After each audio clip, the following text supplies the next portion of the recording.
에스겔 11장에서 11장 19절에서 20절 말씀, 구약성경 1163쪽.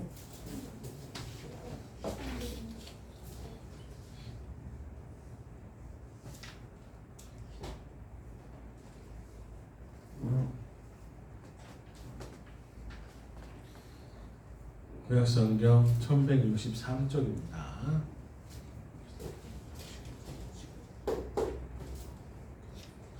19절부터 20절까지 말씀을 한 목소리로 같이 읽도록 하겠습니다. 같이 읽습니다. 내가 그들에게 한 마음을 주고 그 속에 새 영을 주며 그 몸에서 돌 같은 마음을 제거하고 살처럼 부드러운 마음을 주어 내 율례를 따르며 내 규례를 지켜 행하게 하리니 그들은 내 백성이 되고 나는 그들의 하나님이 되리라. 아멘.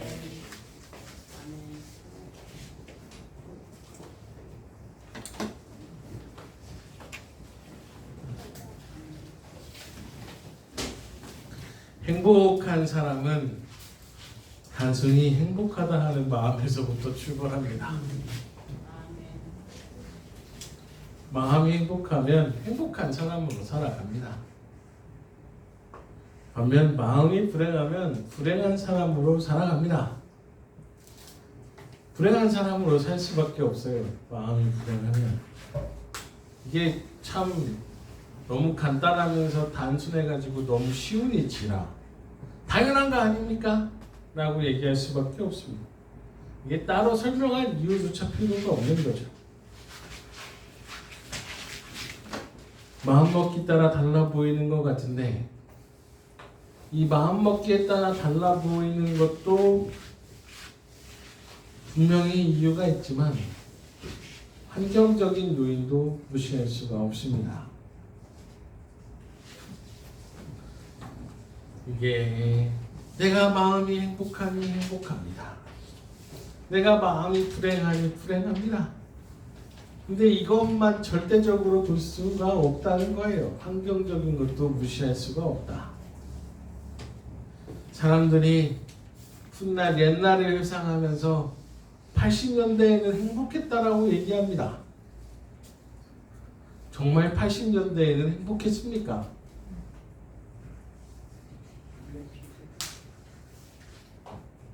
그때에는 행복했다라고 얘기를 해요. 근데 만약에 80년대의 상황을 지금 살으라고 하면 뭐라고 하겠습니까? 난리가 날 겁니다. 난리가 날 거예요. 아, 옛날에는 행복했어요. 이렇게 얘기하지만 막상 지금 그 상황을 살아보세요 라고 똑같이 얘기하면 난리가 날 거예요. 제가 옛날에 여러분들도 아시겠고 살아계신 분도 계시겠지만 그 산골짜기 언덕배기에서 살았어요. 마치 비가 오면 지금도 비가 오고 막 이러는데 그 집 마당 무너져가지고 막 쓰러져 될 것 같은 집에서 살았습니다. 그런데 지금 살으라고 해보세요. 난리가 날 겁니다. 난리가. 그때 80년대가 행복했다고? 말도 안 되는 얘기지. 지금 살으러 가면 야 저런 집에서 어떻게 살아?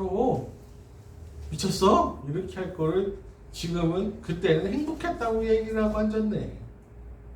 사람이 이렇게 참 이상한 거예요. 왜 그럼 그때 행복했다고 그랬냐? 그때는 전부 다 비교할 대상이 없으니까. 다 그랬거든. 그러니까 행복한 거요.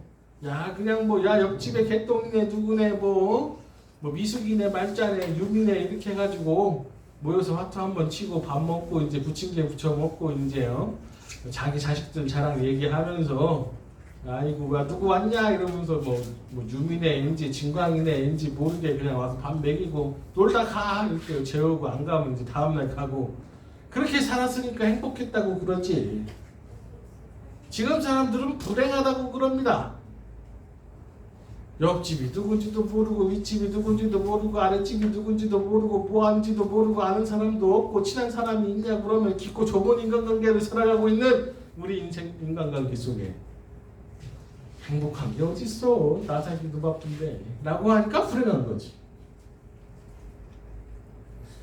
그리고 80년대를 기점으로 지금은 살고 있는 우리를 바라보면 행복합니까? 라고 물어보면 아마 80년대에 우리를 바라보면 야, 저때 지금 안 행복한 건 이상한 거 아니요? 라고 얘기할 겁니다.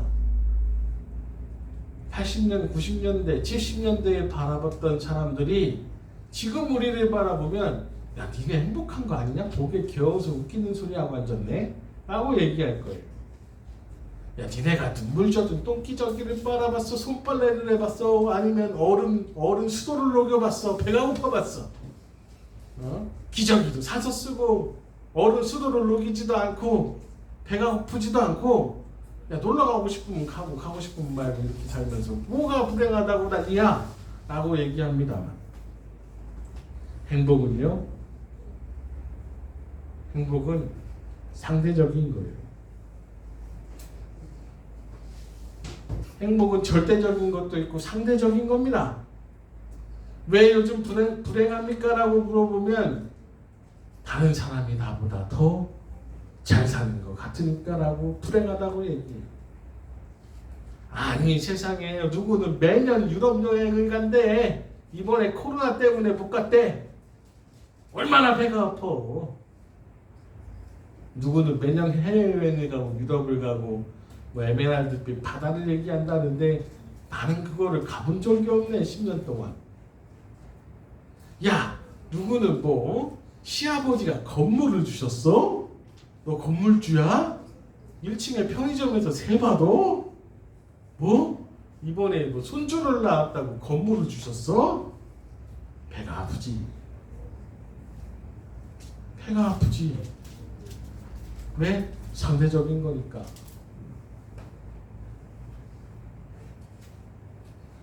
야, 누구는 차가 벤츠야? 야, 나는 아직 구형 아반떼인데 배가 아프지. 왜? 행복은 상대적인 거니까요. 물론 절대적인 건 좀 이따 얘기할게요. 행복은 상대적인 겁니다. 그래서 요즘에도 뭐 불행하다고 어쩌고 저쩌고 막 떠드는 거예요.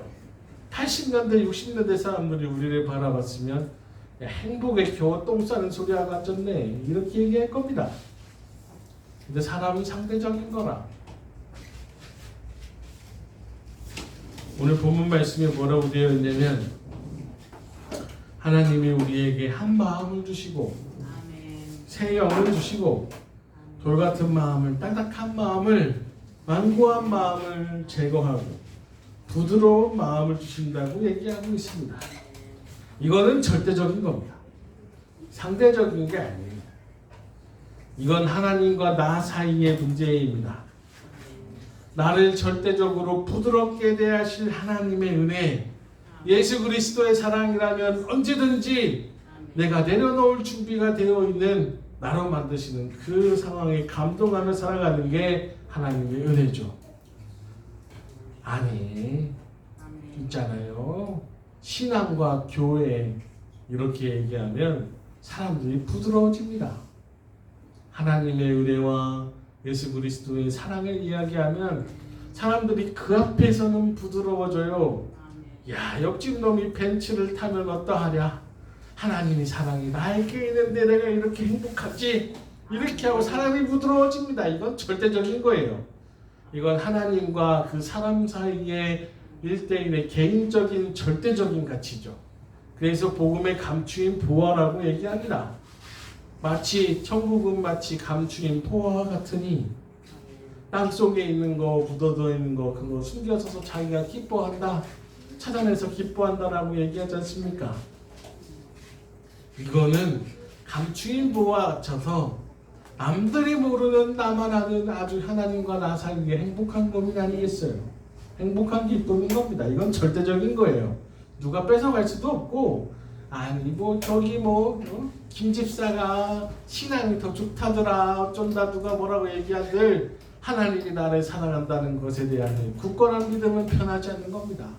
오히려 야 내가 느끼기엔 나를 더 사랑하시는 것 같은데 이렇게 할 수 있는 절대적인 가치죠. 그래서 신앙은 상대적이지 않습니다. 아멘. 이건 남들이 모르는 하나님과 나 사이의 절대적인 겁니다. 다른 사람은 모르는 하나님과의 나 사이의 절대적인 관계예요. 하나님이 나에게 이렇게 은혜를 베푸셨다. 하나님이 나를 이렇게 사랑하신다. 예수 그리스도의 은혜 앞에서 내가 이렇게 살아갑니다라고 고백할 수 있는 거. 남들이 모르는 감추인 보호와 같은 귀한 보물들 잘 간직하고 살아가시기를 바랍니다. 이게 없으면 상대적으로밖에 살아갈 수가 없어요. 하지만 인생은 실전이고 인생 실전이요.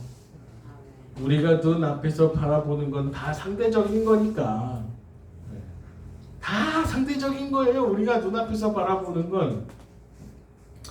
이제 나이가 50이 돼가니까 앞으로 10년을 생각해보니 야 저것들이 조금 있으면 성인이 될 것을 생각을 해보니까 가슴이 답답하더라고. 지난 10년을 되돌아보니까 남은 게 없어.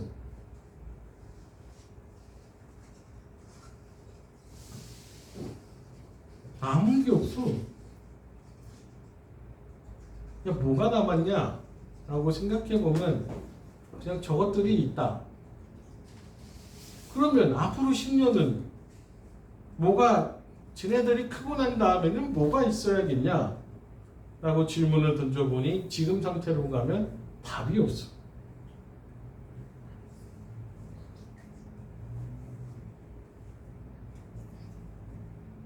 답이 없어. 지금 상태로 가면. 그래서 앞으로 10년은 과연 내가 부모로서 무엇을 준비해 줘야 될까? 그 생각을 했습니다. 내가 부모로서 뭘 해줘야 되나? 사람이 성인이 되고 20살이 되고 이제 사회에 진출을 할 때에 똑같은 출발점에 서 있다면 경쟁력이 없습니다.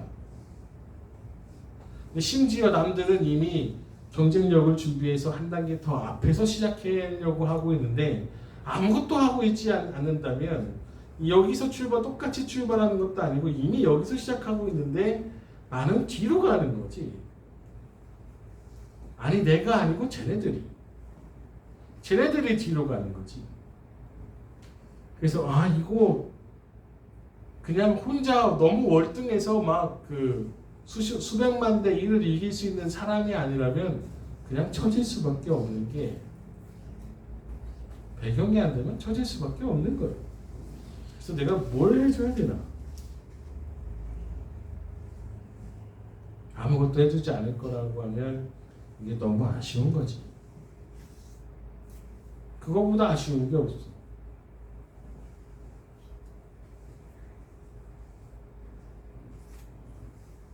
인생 실전이잖아요. 아니 학교에서요 있잖아. 돈 좀 있는 애들이 공부를 잘하는 이유는 간단합니다. 첫 번째, 먼저 배워. 선행학습. 두 번째, 학교에서 배워. 세 번째, 복습해. 모르는 거 또 배워. 그래도 틀리는 거 또 배워. 그러면 시험 다 안 맞으면 그게 바보지. 아니 먼저 배웠고 학원에서 가고 아니면 가해에서 선행학습했고 그리고 학교에서 또 배우고 그리고 복습으로 또 하고 이러는데 그걸 다 뭐 틀리는 게 있다고? 멍청이야 그거? 3번 배우는데 그거 점수가 잘 안 나오는 게 이상한 겨 그거. 그만큼 출발선상이 다르다는 얘기입니다. 그래서 앞으로의 10년은 어떻게 해야 될 것인가 그 고민을 하다 보니까 답답하더라고. 그냥 아무것도 없이 그냥 던져놔? 자식들을? 그거만큼 무책임한 게 어딨어. 세상 풍파도 그냥 다 맞아봐라 하고 그냥 막 던져?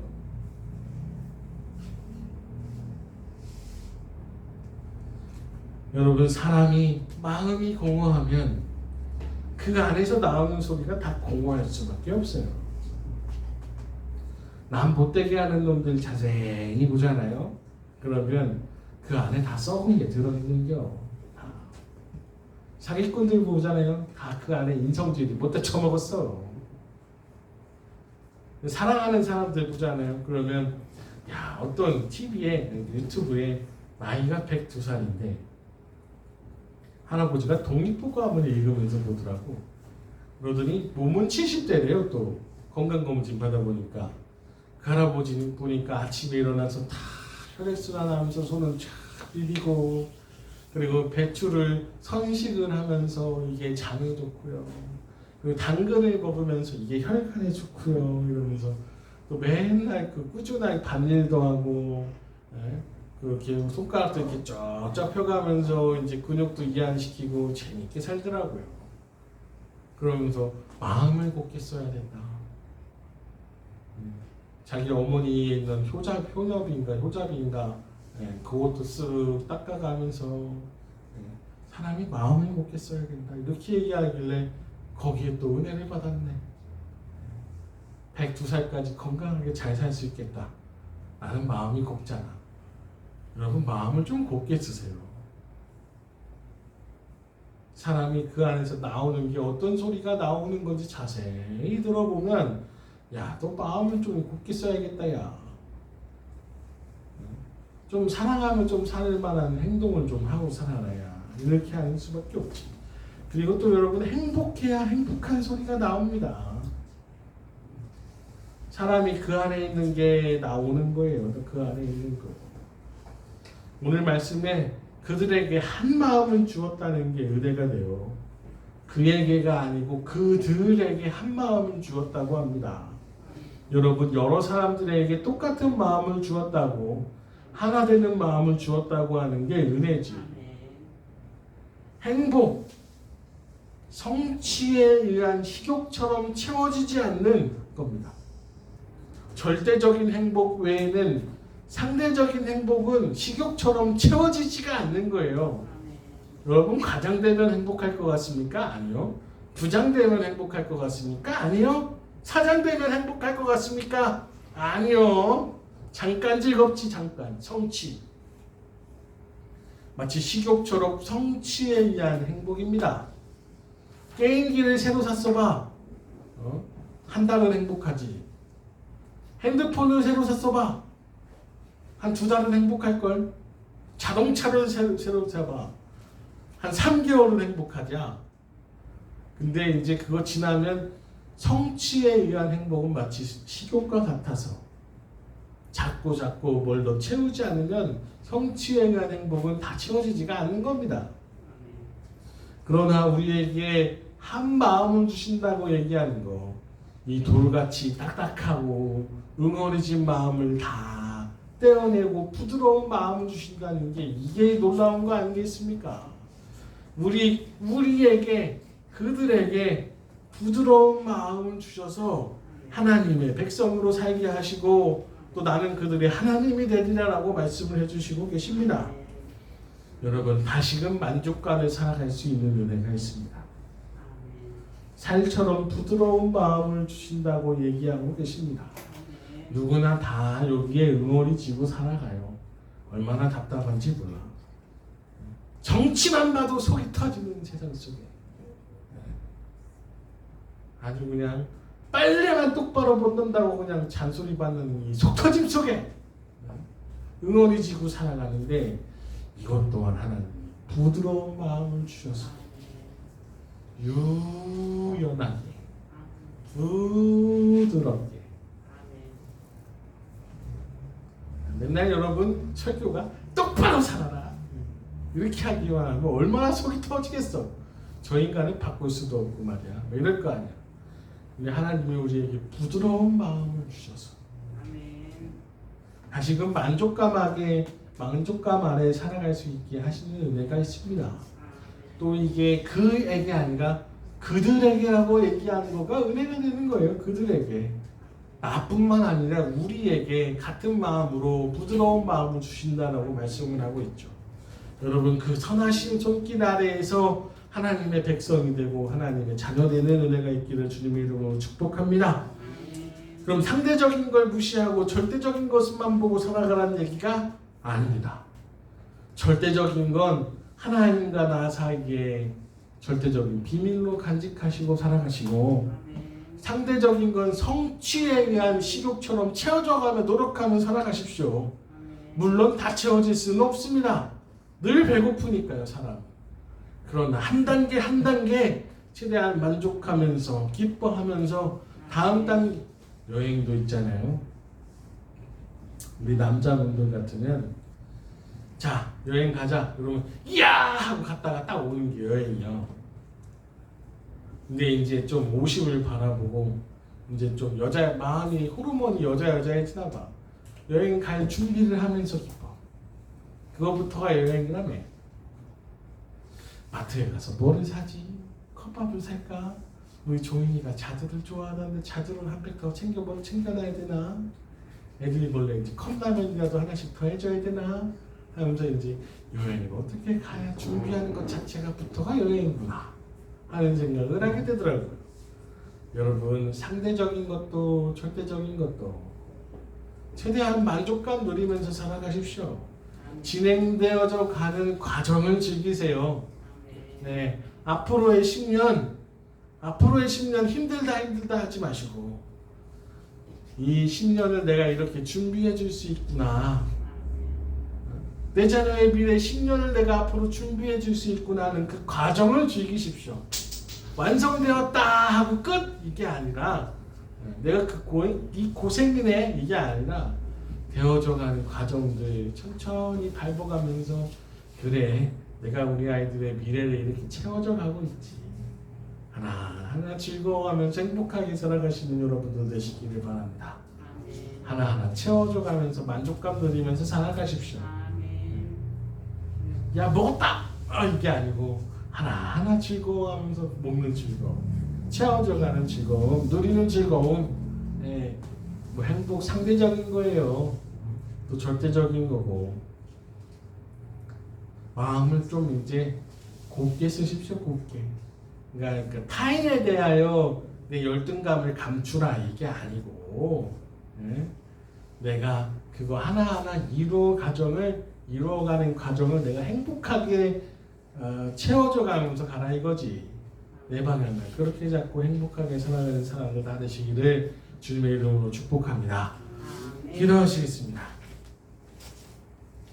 하나님 아버지 감사합니다. 그들에게 부드러운 마음을